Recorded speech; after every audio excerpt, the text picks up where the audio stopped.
Reflex hammer. Noun. 1. Handheld rubber instrument used to test reflexes to elicit a tendon response, vital for assessing nerve function.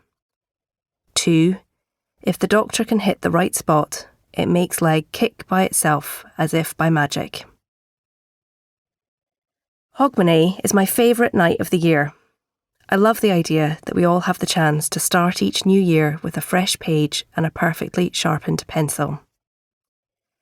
As a child, I revelled in waiting for the bells at our neighbours', squashed into a TV room watching Ferris Bueller's Day Off with cool, older kids, eating Wotsits and drinking Bar's lemonade.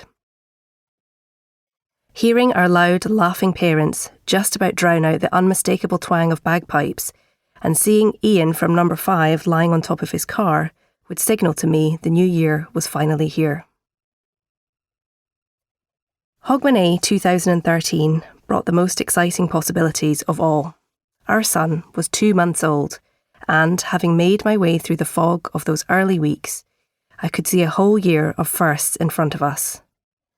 As we raised a glass to 2014, I was in an anticipatory frame of mind. My New Year's resolution was to shift the baby weight. By the time the Christmas tree was down, I had started my fitness kick in earnest by going for long walks, proudly pushing my pram. While I walked, I listened to my favourite podcast, Desert Island Discs, and I thought about how my favourite part of my job as a doctor was listening to how all the puzzle pieces of each person's life fitted together. Despite the icy breeze typical for near the coast in Edinburgh, I walked along the seafront, fully absorbed in their stories of adversity, triumph, hard work and discovery. At the end of the first week of my new regime, I woke with a numbness all the way down my left leg. It didn't feel like pins and needles or like I'd been lying on it awkwardly. As I poked my fingernails into my skin, I couldn't feel the sharpness I should have. I could barely feel my finger at all. Within seconds, I had made my mental list of possible diagnoses. At the top was a prolapsed disc in my back, but in view of having no pain, that was out. Next up, cancer, but I certainly had no weight loss and my recent blood tests were normal, so I pushed that to the bottom for now. Therefore, it could only be the exercise. I had successfully avoided regular exercise for the last 20 years, so that had to be the cause. I ignored my numb leg and kept going, walking, feeding, eating caramel digestives, and Googling how to entertain a 3-month-old baby. 3 weeks later, on a Thursday morning at the end of January, things were different. After several nights of nighty changing night sweats and a new thundering exhaustion, the numbness had spread.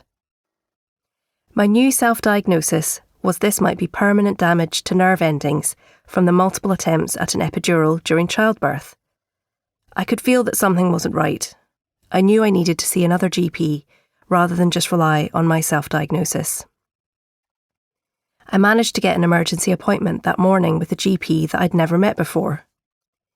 He listened to my medicalised description of the symptoms, punctuated with what I thought it was or wasn't, and he examined me. He took blood tests immediately and reassured me. I wondered if he thought that new mums panic about everything. I'd thought it many times, looking into the face of a sleep-deprived, anxious, weepy woman. As I made my way up the narrow stairs from the GP's basement consulting room, I saw my husband appear through the doors of the practice. I'd left him a panicky voicemail in the car on my way to see the doctor. He reached forward and took the weight of our son in his car seat out of my hands by hooking it on the nook of his left arm. As he reached for my hand with his, I felt relief instantly. I had my worst-case scenarios covered. The doctor had done exactly what I would have. Everything was going to be fine.